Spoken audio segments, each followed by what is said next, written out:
હાલો, good morning, જય શ્રી કૃષ્ણ. તો આજે હું તમારી સાથે ફરી એકવાર ગ્રેટેડ દૂધી અને બટેકાનું શાક લઈને આવી છું. તો એના માટે સૌથી પહેલાં મસાલો તૈયાર કરી નાખીએ. તો એના માટે એક મોટો ચમચો મેં ચણાનો લોટ લીધો છે અને એની સાથે હું આ રિયલની રત્નાબી સેવ લઈ લઈશ. તો આ સેવ લઈએ એટલે એમાં બધા જ મસાલા આવી જાય છે. એમાં મરી પાવડર હોય છે, મીઠું હોય છે, ચાટ મસાલો હોય છે, પછી હળદર હોય છે.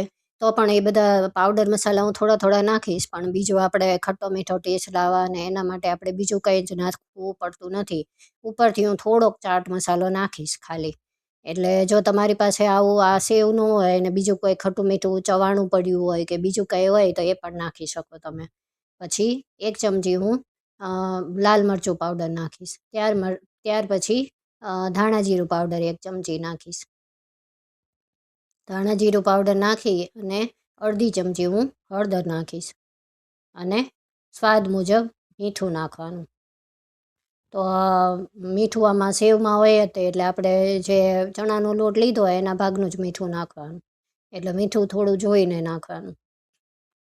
પછી આ શ્રીજીનો ગોળ લીધો છે મેં. તો ગોળમાં તમે વધઘટ કરી શકો.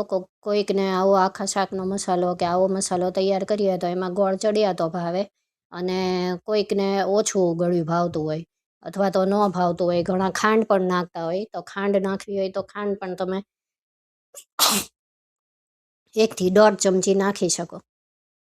તો હવે એને સરખી રીતે આપણે વાટી દેવાનું છે. એકદમ સરસ રીતે એને મસાલો તૈયાર કરી નાખવાનો છે. તો આ મસાલામાં હવે આપણે શાક માટે બધું જ નાખી દીધું છે. એટલે હવે આપણે શાક કરીએ ત્યારે આપણે બીજું કાંઈ એમાં નાખવાની જરૂર નહીં રહે. તો જો આવી રીતનો પાવડર મસાલો જેવું બનાવી દેવાનો. તો હવે હું થોડોક મસ્તો ચાટ મસાલો નાખીશ. કારણ કે જો આપણે ખાંડ નાખીએ તો ખાંડ ને લીંબુ બંને મસાલામાં નાખવાનું હોય. પણ મેં ગોળ નાખ્યો છે એટલે ખટાશ માટે મેં થઈને ચાટ મસાલો નાખ્યો. હવે એને બરાબર હલાવી દઈશ. તો હવે આપણો આ પાવડર મસાલો જે હતો એ તૈયાર થઈ ગયો છે.